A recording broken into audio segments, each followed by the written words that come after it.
La princesa aventurera de Bárbara Cartland, capítulo 4.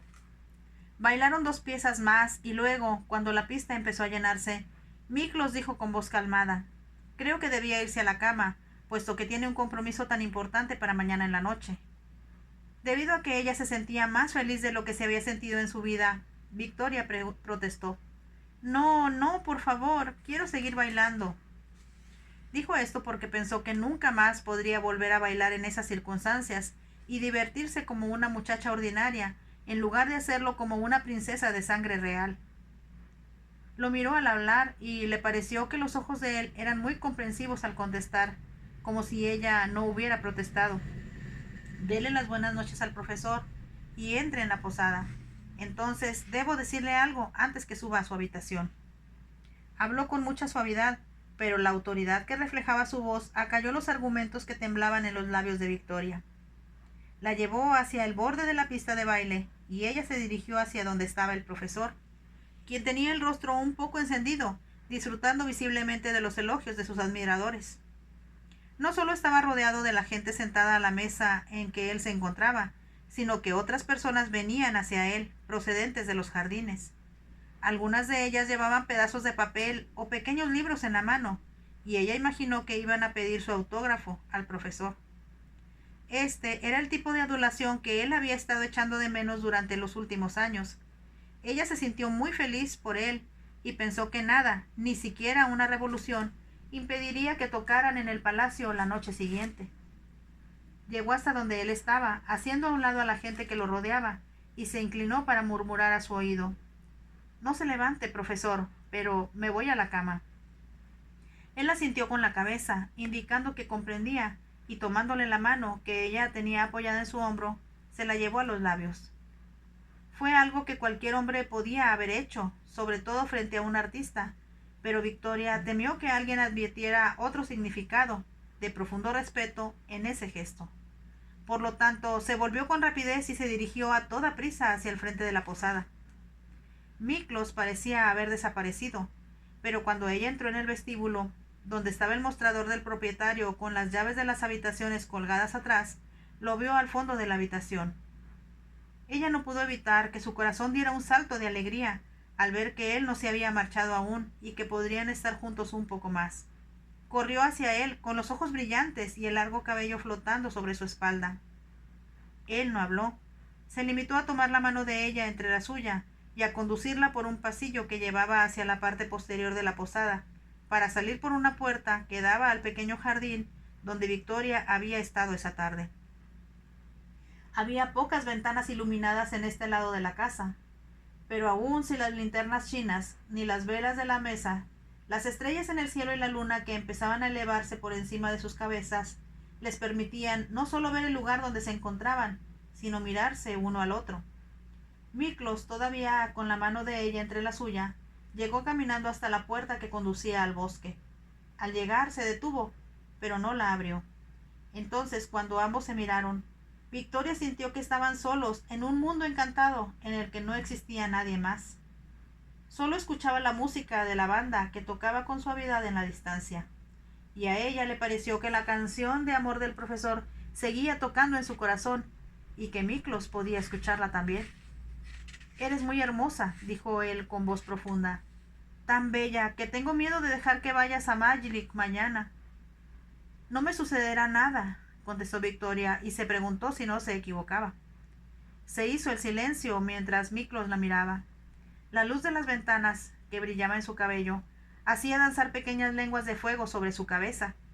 La luz de la luna la envolvía y las estrellas brillaban en sus ojos.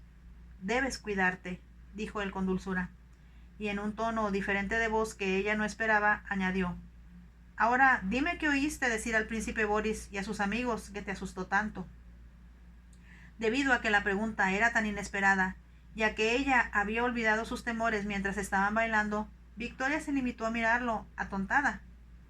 «Cuéntame qué te dijeron», insistió él. Aquella era una orden, y ella se limitó a tartamudear. «¿Cómo sabes que lo que dijeron me asustó?». Los labios de él se retorcieron con suavidad en una sonrisa, antes de contestar: «Dejaste tu chal en la banca, bajo la ventana donde estaban reunidos». ¿Cómo sabes eso? Cuando huiste de mí, te seguí, por si corrías algún peligro. Te vi saludar al profesor. También vi dónde habías estado sentada antes de esconderte en el bosque. Victoria pensó que él había sido muy astuto al deducir, por simple razonamiento, lo que había ocurrido, pero tenía miedo de decirle la verdad. Temió de nuevo ser interrogada y tener que revelar su identidad. Una vez más su corazón empezó a latir con fuerza en su pecho y empezaron a temblar las manos. Retrocedió un paso como si fuera a huir corriendo hacia la posada. Él extendió un brazo y la asió de la muñeca, y ella sintió que los dedos de él eran como barrotes de hierro que la tenían prisionera. Cuando se disponía a forcejear con él, Miklos le dijo: «Confía en mí. Oh, mi amor, confía en mí. Sabes bien que te ayudaré. Tú sola no puedes enfrentarte a un hombre como el príncipe Boris, ni podrás resolver ningún problema que él provoque». «¿Cómo sabe que hay algún problema?», preguntó Victoria en un susurro. Él la atrajo un poco más hacia sí antes de contestar. «Olvidas que vi lo asustada que estabas en el bosque, cuando oíste que él se acercaba. Te sentí temblar cuando él pasaba, y advertí en tus ojos un terror que no había visto jamás en mujer alguna». Victoria contuvo la respiración y, como si le resultara imposible continuar luchando con él, apoyó la cabeza contra su hombro y ocultó el rostro en su pecho. Los brazos de él la rodearon cuando insistió: «Dímelo. No vas a creerme. Te prometo creer cualquier cosa que me digas. Podría ser peligroso para ti el saberlo. No tengo miedo y no puedo permitir que tú lo tengas tampoco». Hubo una leve pausa antes que Victoria contestara.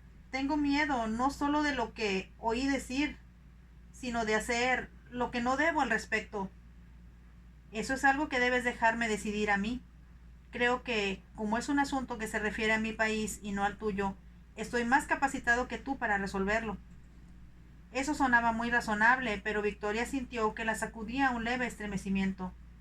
Si Miklos se involucraba en ese asunto, podría convertirse en una de las personas a las que el príncipe Boris y sus secuaces estaban dispuestos a matar, sin darles la menor oportunidad de escapar.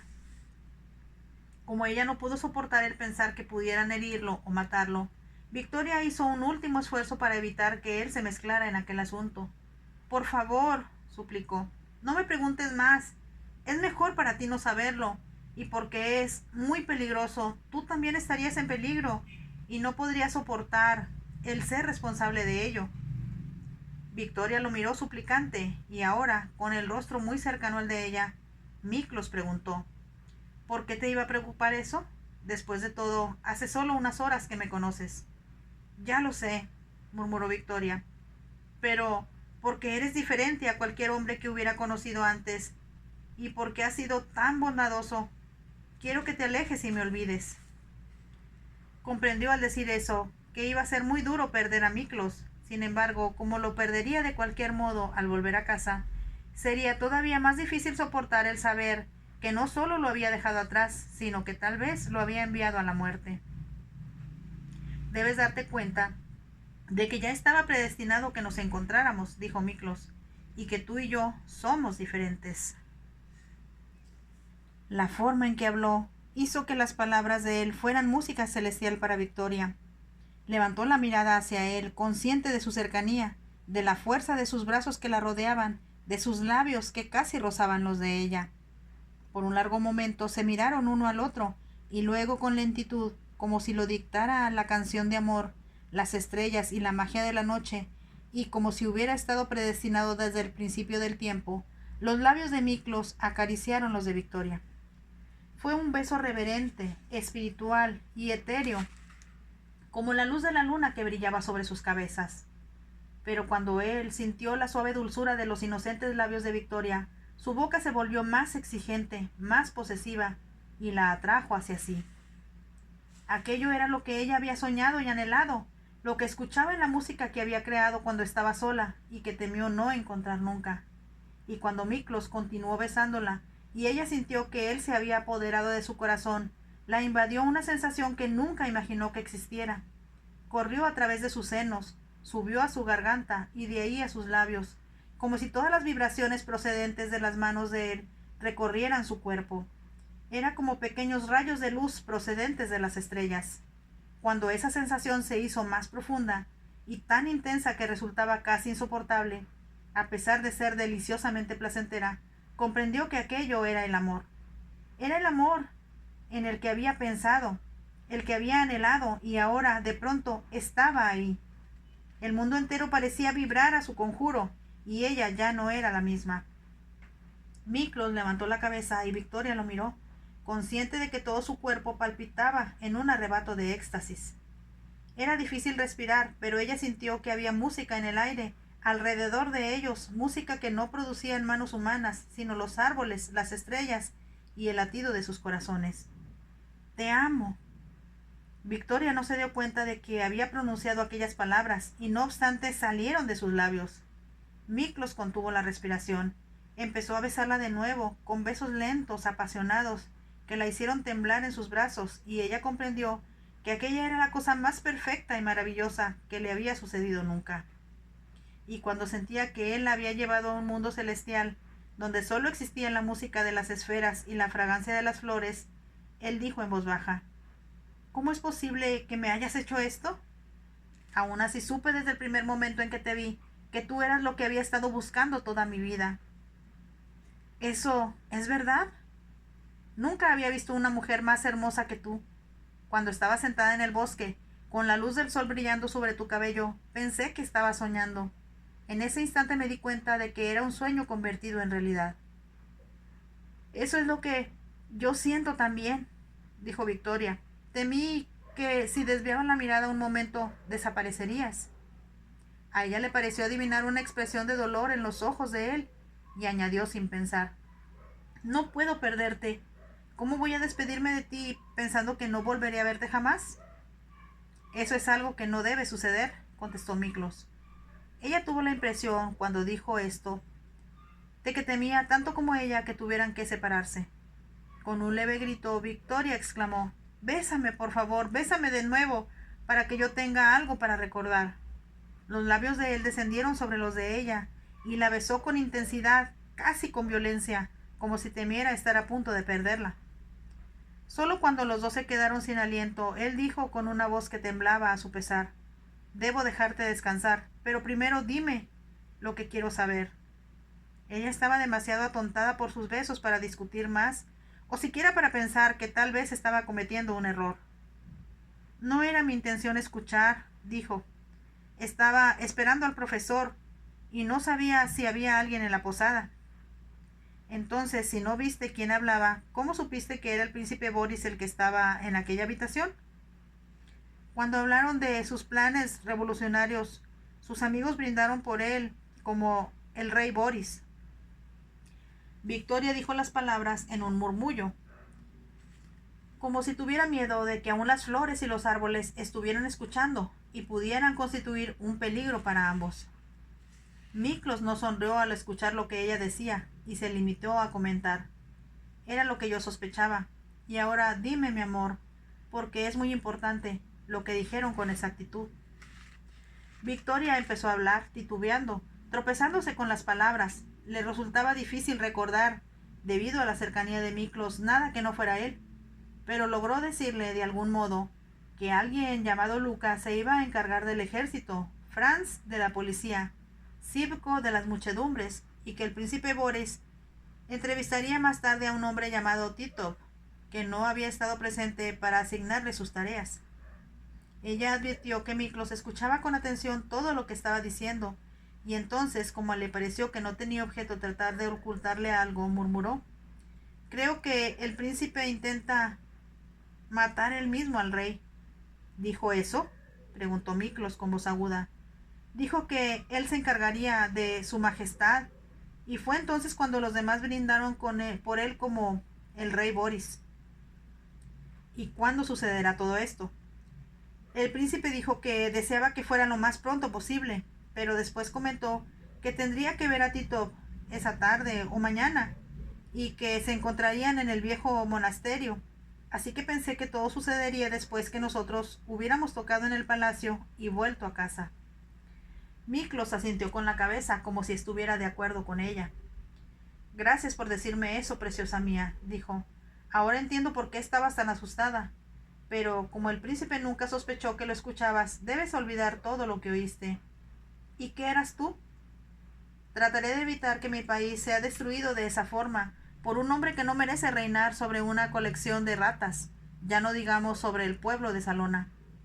Miklos dijo esto en voz baja, pero el tono de su voz hizo que Victoria exclamara con desesperación: No trates de luchar solo contra él. Te matará. Ordenó a sus seguidores que mataran sin piedad a todo aquel que se le opusiera. No me sucederá nada y tú no debes preocuparte por mí. Pero me preocuparé. Y si tengo que volver a casa no sabré si te ha sucedido algo. Victoria ahogó un sollozo y luego continuó diciendo: ¿Y si estuvieras herido y yo no pudiera venir a verte? ¿O si estuvieras muerto y yo no lo supiera? Confía en mí. Debes tener fe. Sus brazos la oprimieron con fuerza y él agregó: No creo que esté destinado a morir a manos de alguien tan despreciable como el príncipe Boris. Pero él tiene tanta gente a su lado, exclamó Victoria angustiada. Y olvidé decirte que Luca aseguró que, cuando menos, una docena de oficiales insatisfechos lo apoyarían. No debes preocuparte, insistió Miklos. Queridita mía, debes irte a la cama y decir tus oraciones, como estoy seguro de que lo haces todos los días, y te prometo que cuando todo esto pase volveremos a encontrarnos. ¿Y si eso fuera imposible? Victoria pensó que, una vez que volviera al palacio, los altos muros la rodearían con la misma efectividad que si fuera una prisión, y no tendría ninguna noticia sobre lo que estaba sucediendo en el mundo exterior. Yo te encontraré, prometió Miklos. Y si puedo salvar Salona de los absurdos planes de un loco, será gracias a ti, y me encargaré de que seas debidamente recompensada. No quiero recompensa alguna, protestó ella, solo quiero que tú estés a salvo. Y lograré estarlo, afirmó Miklos. Gracias, preciosa mía, por ser lo bastante valerosa como para decírmelo, porque es muy importante que yo lo sepa. Sin esperar respuesta la besó de nuevo, y esta vez sus labios fueron gentiles y seductores, como si estuviera diciéndole de ese modo cuánto la amaba. Victoria no pudo pensar en otra cosa que en las sensaciones que la sacudían, como las ondas del mar, más intensas y mágicas a cada momento. Cuando estaba pensando que si moría en ese momento en que se sentía tan feliz sería lo más perfecto que podía sucederle, Miklos levantó la cabeza. Bajó la mirada hacia ella antes de decir con suavidad: Que Dios te guarde, mi amor. Reza, porque me haga digno de la confianza que has depositado en mí. Le besó la frente. Tomándola de la mano la condujo hacia los escalones que llevaban a la puerta posterior de la posada, y al llegar se detuvieron. Mientras Victoria lo miraba, presa aún del hechizo que él había sumergido, incapaz de pensar o de hablar, él tomó su mano y se la llevó a los labios. La besó primero en el dorso y luego en la palma. Ella sintió la boca de él tibia, exigente y apasionada, contra la suavidad de su piel, y luego Miklos, sin añadir una palabra, se volvió y empezó a caminar a través del jardín. Victoria tuvo la vaga impresión de que él se dirigía hacia la caballeriza. No esperó para verlo desaparecer. Como se daba cuenta de lo que él esperaba de ella, subió los escalones y abrió la puerta para entrar en la posada. Subió por la escalera de madera sin alfombra y entró en su dormitorio, y después de cerrar la puerta con llave se arrojó sobre la cama y ocultó el rostro en la almohada. Se quedó así por largo tiempo, sintiendo que aún vibraba con las emociones que Miklos había despertado en ella, y después, por fin, se obligó a sí misma a levantarse y a desvestirse. Cerró los ojos y trató de dormir como él le había dicho que lo hiciera. Empezó a orar con fervor desde lo más profundo de su corazón, para que él estuviera a salvo y para que, de algún modo, volvieran a encontrarse. A la mañana siguiente, después del desayuno, mientras se alejaban de la posada y el carruaje se dirigía hacia el palacio, Victoria pensó que lo ocurrido la noche anterior era solo un sueño, y que podía haber ocurrido de verdad. Había despertado con una sensación de intensa felicidad, porque soñó que estaba aún en los brazos de Miklos y que él la seguía besando. Cuando entraron en Maglik y recorrieron sus calles llenas de gente y de colorido, regresó a la realidad y pensó que lo que estaba haciendo horrorizaría a su padre si llegaba a saberlo. Él jamás habría imaginado que su hija, a la que veía como la futura reina de Salona, cruzaría la capital del país vestida como una campesina, con solo 3 viejos músicos por toda compañía. Por fortuna papá no tiene la menor idea de lo que está ocurriendo, se dijo Victoria. Le costaba mucho trabajo creer que el príncipe Boris y sus ideas revolucionarias no fueran sino una ilusión. El sol brillaba con intensidad, la gente de Salona parecía próspera y feliz. Caminaba por las calles y llenaba el mercado, no para escuchar discursos revolucionarios, sino para comprar, en los puestos y a los vendedores ambulantes, deliciosas frutas, verduras y otros comestibles traídos de las granjas que salpicaban la fértil planicie. Había pequeñas montañas de fresas y moras, de ciruelas rojas y amarillas, de granadas, melones, cerezas y mandarinas.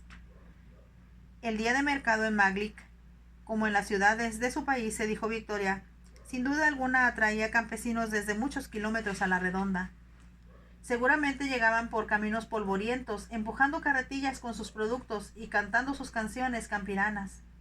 Sus melodías eran tan alegres y despreocupadas como ellos mismos, y cuando llegaban al mercado los campesinos estaban listos para regatear con cuanto posible comprador se detuviera a examinar su mercancía. Había quesos hechos de leche de cabra o de vaca y largos salchichones con mucho ajo. También había pollos, jamones, salchichas y patés de todos tipos imaginables para tener al buen gourmet. Como era tanto el colorido de aquel espectáculo, a ella le habría gustado detenerse para hacer un recorrido a pie por el lugar, pero tenían que llegar al palacio y no se atrevió a decir nada. Ahora, ya del otro lado de la ciudad, pudo ver el palacio que se elevaba en lo alto, construido sobre la ladera de una colina. Era muy hermoso y al frente tenía columnas blancas de estilo griego. La entrada tenía rejas de hierro forjado exquisitamente trabajadas, adornadas con puntiagudos remates dorados. Una larga escalinata conducía a la puerta del frente, donde montaban guardia soldados que parecían de juguete, con sus elegantes y vistosos uniformes, con plumas blancas en los cascos que cubrían la cabeza. Llevaban brillantes rifles al hombro, pero parecían incapaces de disparar contra nadie. Pero Victoria se estremeció al pensar que, en cualquier momento, el príncipe Boris y sus revolucionarios podían disparar contra los centinelas y tal vez lanzarse al palacio, matando a cuanta persona tratara de proteger al rey. Todo parecía tan irreal que, por un momento, pensó que lo que oyó había sido un mal sueño y que Miklos descubriría que no había tal complot. Ciertamente no había señal alguna del príncipe Boris que revelara que abrigaba planes perversos contra ese atractivo palacio, ni contra el monarca que reinaba sobre tan hermoso país. Al comprender que el profesor estaba tenso y un poco nervioso, Victoria se dijo que estaba siendo egoísta y que debía pensar en él. No habían hablado mucho desde que salieran de la posada de las 3 campanas, y ella se imaginó que nadie tenía muchos deseos de conversar porque todavía era muy temprano y todos estaban un poco somnolientos. El profesor y los otros 2 músicos se habían quedado despiertos hasta tarde, recibiendo los halagos de sus admiradores, y sin duda les resultó difícil levantarse esta mañana. Ella, además, sospechaba que habían bebido más de la cuenta, a causa de que la gente quería brindar con ellos. El profesor era, Victoria lo sabía, un hombre casi abstemio cuando estaba en casa. Sin embargo, ella estaba segura de que todas esas circunstancias no afectarían la calidad de su música, y, como si quisiera tranquilizarlo, le dijo: «Ya estamos aquí, y estoy segura de que su admirador, el príncipe heredero de Croacia, está ansioso de escucharlo tocar esta noche».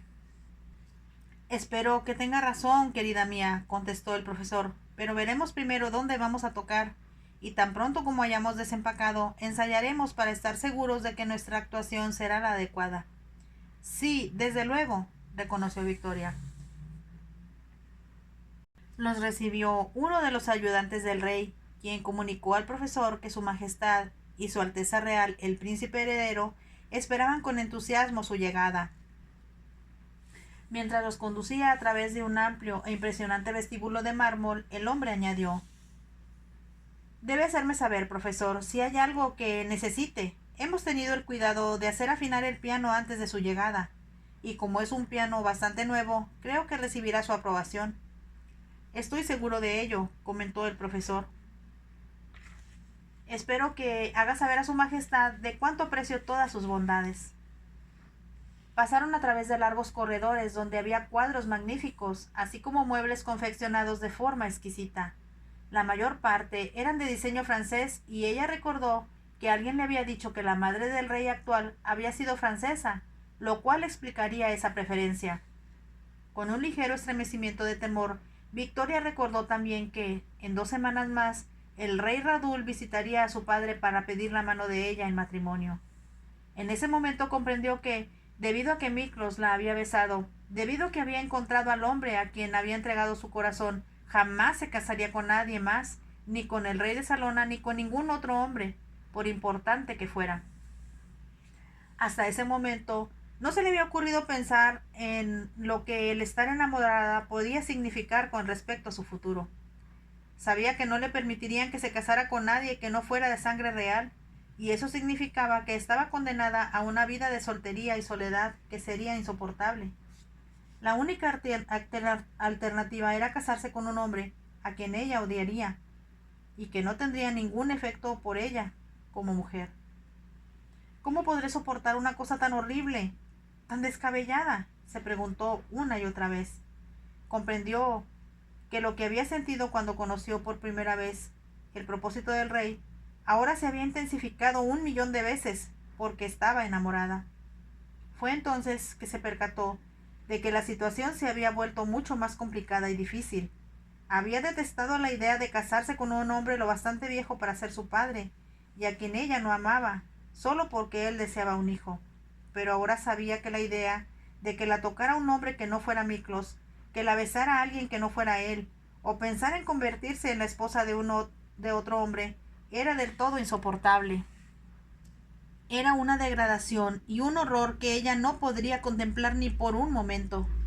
Preferiría matarme, se dijo, y supo que era la verdad. El ayudante del rey los llevó al salón de música que estaba al fondo del palacio. Victoria pensó que era muy impresionante, aunque era más pequeño que el salón de música de su propio palacio, y su decoración era muy diferente. Había un escenario con cortinajes y en el fondo una estatua exquisita de una diosa griega. La habitación estaba decorada en azul pálido, rodeada de columnas blancas y doradas, y el techo pintado de azul oscuro, como el cielo de noche. Estaba salpicado con estrellas que podían, según les explicó el ayudante, iluminarse desde arriba. ¡Qué atractivo y qué original!, exclamó Victoria. ¿Fue idea de su majestad? Ella pensó que, en ese caso, el rey parecía un hombre con mucha imaginación, pero el ayudante movió la cabeza, negando. Me temo que a su majestad no le gusta mucho la música, contestó, y este salón se usa muy pocas veces. En realidad, toda la planeación y la decoración fueron obra del príncipe Vulcan, antes que se marchara de aquí. Se detuvo antes de continuar. Cuando Su Alteza Real estaba aquí, había siempre 2 o 3 conciertos a la semana. Tuvimos incluso varios grandes cantantes de ópera que vinieron de París para actuar aquí o en el teatro, que el príncipe hizo construir dentro del palacio. ¿Un teatro?, exclamó Victoria. ¡Qué emocionante! Todos lo disfrutamos mucho, reconoció el ayudante, sobre todo cuando vino a Majilik, el ballet ruso. Habló con un entusiasmo que Victoria advirtió que era inspirado, no tanto por el ballet como por las hermosas bailarinas que actuaban en él. El ayudante, en un tono diferente, añadió: lo cierto es que este es el primer concierto que tenemos en 6 años. Puedo asegurarle, profesor, que no hay nadie en la corte que no esté ansioso por escucharlo. El profesor se sintió muy complacido, y tan pronto como les mostraron sus dormitorios, volvieron al salón de música para ensayar. Todos habían sido instalados en esa parte del palacio, y Victoria descubrió que su habitación era comparable a la que tenía en su propio palacio. Era una habitación muy cómoda, y había una joven doncella de mejillas encendidas como manzanas para cuidar de ella y sacar la ropa del baúl. Victoria le pidió que colgara su vestido de noche para que no se arrugara. Después de lavarse las manos y arreglarse el cabello, se dirigió a toda prisa al salón de música, porque sabía que el profesor estaría impaciente por empezar a tocar. Todo había tomado más tiempo del que esperaban, y casi antes que acabaran de organizarse para empezar a ensayar, anunciaron que el almuerzo estaba listo para ellos. Les fue servido en una habitación que daba a un jardín, en la parte posterior del palacio. La terraza, afuera de la ventana, tenía escalones que conducían a un verde césped, el cual se extendía hasta el sitio donde había varias fuentes. Los surtidores arrojaban el agua al aire, creando una docena de arcoíris iridescentes al caer en sus tazones de piedra. Se veían cipreses y parte del jardín estaba hecho al estilo francés, con setos muy bien recortados y elegantes lechos de flores. Proliferaban también los árboles en flor, llenos de colorido. El efecto total era de tal belleza que inundó de regocijo el corazón de Victoria. Comprendió que lo que estaba sintiendo solo podía expresarse a través de la música. Aún así, en el fondo de su mente estaba siempre el recuerdo de Miklos y el terror de que pudiera estar en peligro. ¿Qué estaría haciendo? ¿Cómo podía él evitar que el príncipe Boris iniciara su revolución? Si no mañana, al día siguiente o un día después. ¿Y si ella se había equivocado y él no tenía ninguna autoridad y nadie le prestaba atención? En ese caso, si el príncipe Boris tomaba a todos por sorpresa, su golpe de estado podría tener éxito y se convertiría en el rey de Salona. El rostro de Victoria expresaba sin duda su preocupación, porque el profesor se volvió hacia ella y dijo inesperadamente: «Usted tocó ayer a la perfección y esta noche no será diferente, y tengo el presentimiento de que tocará todavía mejor, querida mía». Ella comprendió que él pensaba que estaba nerviosa y quería tranquilizarla. Se preguntó qué diría el profesor si le dijera la verdad, que un complot infame y terrible estaba a punto de destruirlo todo, incluyendo la serenidad y la felicidad del país entero. El ayudante del rey se presentó esa tarde para informar que su majestad deseaba recibirlos en audiencia privada antes de la cena. Su majestad ofrecerá una cena esta noche, explicó, y como desea primero verlos a ustedes a solas, vendré a recogerlos aquí a las 7 para llevarlos a sus habitaciones privadas, donde los recibirá. Es un gran honor, murmuró el profesor. Después de este anuncio ya no hubo más tiempo de seguir tocando. Todos volvieron a sus habitaciones, donde Victoria encontró que la doncella que la atendía le había preparado el baño. No había prisa y se bañó con el agua tibia y perfumada, pensando todo el tiempo en Miklos. Se preguntaba con desesperación cómo sería posible verlo antes que salieran del palacio a la mañana siguiente. Victoria tenía la terrible impresión de que, una vez que volviera a su país, él no podría encontrarla. A la vez se preguntó si debía advertir al profesor y pedirle que, si Miklos preguntaba por ella, le dijera que se había ido a Austria o a Hungría, donde él no podría seguirla. Nunca podría decirle la verdad, porque se sentiría sin duda horrorizado ante el engaño. Lo amo, se dijo con desesperación, y se preguntó cómo podría enfrentarse a la agonía de los largos años que le esperaban sin él. Cuando terminó de vestirse, los últimos vestigios de la gloria que había florecido en ella la noche anterior y que la había hecho sentirse como si viviera en un hermoso sueño, empezaban a esfumarse. Había vuelto a la realidad. Era una prisionera que, en unos momentos más, estaría viendo al rey con el que iba a casarse y de quien, por mucho que se quejara o se rebelara, no podría escapar. Tuvo que enfrentarse a la realidad de que, si se negaba a casarse con él, sus padres ejercerían sobre ella toda la presión de que eran capaces, simplemente porque la única alternativa para Victoria sería entrar en un convento. Y sabiendo que el hombre que amaba estaba vivo, ¿cómo podría vivir en un convento o en cualquier otra parte, pensando que él tenía esposa e hijos, mientras que a ella se le negaba todo, exceptuando el recuerdo de unos cuantos besos? Debo ser práctica, debo ser sensata, se dijo Victoria. Pero el ser sensata sería como clavarse 1000 cuchillos y sentir que la sangre brotaba como lágrimas de sus heridas. Lo amo, se dijo una vez más, pero comprendió que, por mucho que se opusiera y que luchara, era inevitable que este palacio fuera, a menos que los planes del príncipe Boris tuvieran éxito, una prisión en la que estaría encerrada por el resto de su vida. Fin de este apasionante capítulo 4 de La princesa aventurera. Espero que les haya gustado. Si les gustó, por favor déjenme su like y los espero en el siguiente capítulo. Bye.